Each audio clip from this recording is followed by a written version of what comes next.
نحمدہ ونصلی علی رسولہ الکریم۔ آگے سورہ رحمان کی مزید نعمتوں کا تذکرہ ہے،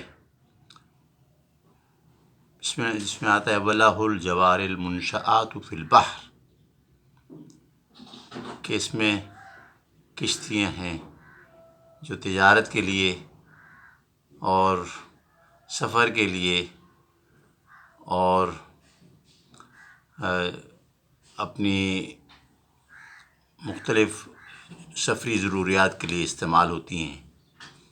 تو سمندر کو کیسے اللہ نے مسخر کیا ہے کہ ایک سوئی جو ہے وہ ڈالیں تو سمندر میں ڈوب جاتی ہے، لیکن اتنا ہزاروں ٹن وزنی جہاز جو ہے وہ سمندر میں تیرتا رہتا ہے۔ تو یہ اللہ کی قدرت ہے اور یہ بھی نعمت ہے۔ اب یہ دیکھیں، دنیا میں 2/3 سمندر ہے، اس سمندر سے کتنے لوگوں کی روزی جو ہے وہ لگی ہوئی ہے۔ جو جہاز اور کشتیاں چلتی ہیں وہ الگ ہیں، جو سمندری مخلوق ہے، مچھلیاں، ان کو پکڑنا، ان کو بیچنا، ان کو پھر ان کی دکانوں پہ سیل، اور کتنا اس سے مخلوق کی روزی جو ہے وہ اس سمندر سے جڑی ہوئی ہے۔ تو یہ اللہ پاک اس کا تذکرہ کر رہے ہیں اپنی کلام پاک میں۔ اور پھر آگے، اور اس میں ہر ایک کے آگے پھر فَبِأَيِّ آلَاءِ رَبِّكُمَا تُكَذِّبَانِ آتا ہے، اور تم اپنے رب کی کون کون سی نعمتوں کو جھٹلاؤ گے۔ پھر آگے آتا ہے وَيَبْقَى وَجْهُ رَبِّكَ،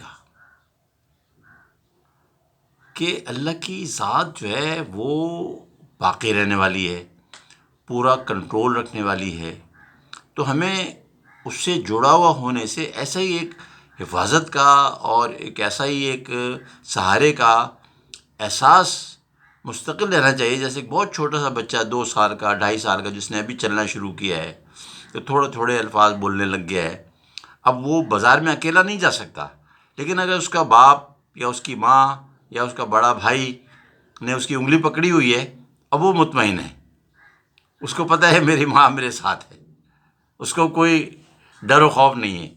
تو ہمیں بھی یہ احساس رکھنا کہ اللہ ہمارے ساتھ ہے اور باقی رہنے والے ہیں، اور سب چیز دیکھ رہے ہیں، سمجھ رہے ہیں، اور سب جو ہے ہماری جو ہے وہ پکار کو بھی سنتے ہیں، اور ہماری ضرورتوں کو پورا بھی کرتے ہیں اور کرنے کی سکت بھی رکھتے ہیں۔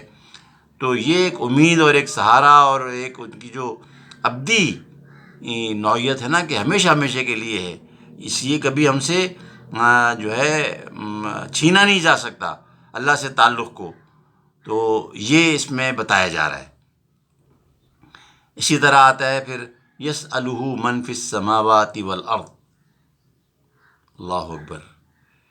دل چاہتا ہے میں اس پہ کم سے کم آدھے گھنٹے کی ویڈیو بنا دوں، لیکن وقت کم ہوتا ہے۔ اس کا یہ ترجمے کے اعتبار سے بنتا ہے کہ ہر لمحے اللہ سے مانگنے کا دروازہ کھلا ہوا ہے۔ یسألہ، مانگنے کا دروازہ کھلا ہوا ہے۔ اور یہ اتنی بڑی ایک تسلی والی اور اطمینان والی چیز ہے کہ بھئی ہمیں جو کچھ بھی مانگنا ہے ہم اللہ سے مانگ سکتے ہیں۔ ہاں، اللہ پاک خود کہتے ہیں کہ میرے بندے میرے بارے میں آپ سے سوال کرتے ہیں، قرآن میں آتا ہے، تو ان کو بتا دیجئے کہ میں ان کے بہت قریب ہوں، اور ہر پکارنے والے کی پکار کو سنتا ہوں جب وہ مجھے پکارے۔ تو یہ ہے۔ اب اس کو بھائی خدا کے واسطے ہم اس کو سمجھیں کہ ہم ہر وقت ہر ایک چیز اللہ سے مانگ سکتے ہیں۔ حدیث میں آتا ہے، اس کا مفہوم ہے کہ اگر تمہیں جوتے کا تسمہ بھی اگر چاہیے ہو نا، جس سے جوتے باندھتے ہیں، تو وہ بھی اللہ سے مانگو۔ ہر چیز اللہ سے مانگنی چاہیے۔ اور اللہ نے جو ہے اپنی ذات میں دینا رکھا ہے۔ اللہ کافروں سے کیوں ناراض ہیں کہ وہ اللہ سے مانگتے نہیں، کہ انہوں نے اللہ کو مانتے نہیں تو اللہ سے مانگتے بھی نہیں ہیں، اللہ سے ناراض ہیں۔ ورنہ کھلانا پلانا تو ان کو بھی رکھا ہوا ہے، ان کو بھی پیٹ بھر کے دیتے ہیں۔ وہ ابراہیم علیہ السلام کے پاس ایک دفعہ ایک مسافر آیا نا، تو پتہ چلا کہ یہ اسلام کو ماننے والا نہیں ہے، ورنہ ان کی عادت تھی ہمیشہ اپنے دسترخوان پہ ایک مہمان رکھتے تھے. جب پتہ چلا اللہ کو نہیں مانتا تو انہوں نے منع کر دیا، میں تجھے نہیں کھلاتا. تھوڑی دور گیا ہوگا کہ اللہ کی وحی آ گئی کہ ہم نے تو اتنی عمر تک اس کو اتنا بڑا کر دیا، اس کے اسلام کے بغیر تجھے ایک وقت کا کھانا بھاری پڑ گیا. یہ مفہوم ہے.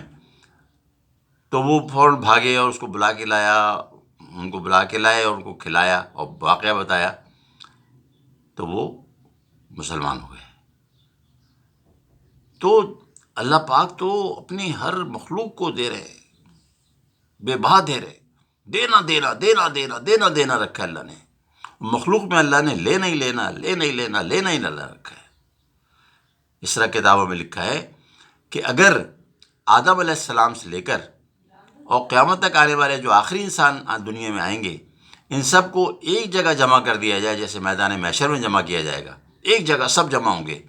اگر اس دنیا میں ہی جمع کر دیا جائے اور وہ سارے کے سارے انسان جو پتہ نہیں کتنے ارب خرب کی تعداد میں ہوں گے، وہ ایک وقت میں سب اپنی اپنی جتنا مانگ سکتے ہیں، جتنا زیادہ سے زیادہ مانگ سکتے ہیں اللہ سے مانگیں، اور جو اللہ نے جس نے اللہ نے جو مانگا وہ اللہ اس کو دے دے.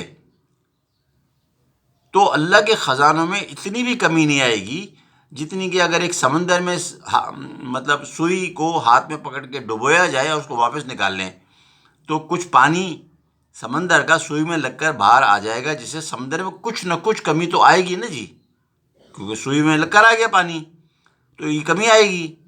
تو اللہ کے خزانوں میں اتنی کمی بھی نہیں آئے گی.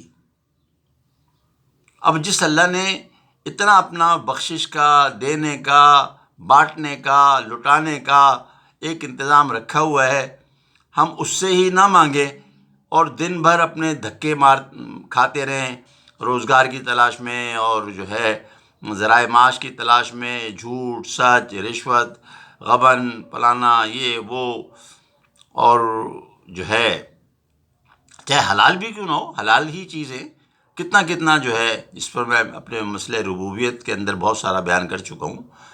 تو بھائی اصل جس سے یہ نعمت اللہ نے سورہ رحمان میں ہمیں ایک نعمت کے طور پہ بتایا ہے کہ بھائی تم مجھ سے جو بھی چاہو مانگ سکتے ہو، جتنا چاہو مانگ سکتے ہو. فَبِأَيِّ آلَاءِ رَبِّكُمَا تُكَذِّبَانِ، کہ تم اللہ کی کون سی نعمت کو جھٹلاؤ گے.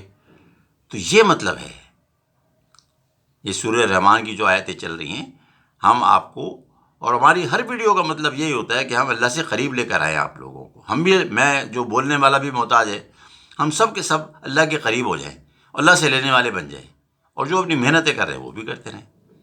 آج کے لیے اتنا کافی، انشاءاللہ باقی پھر اگلی ویڈیو میں. وآخر دعوانا ان الحمد للہ رب العالمین.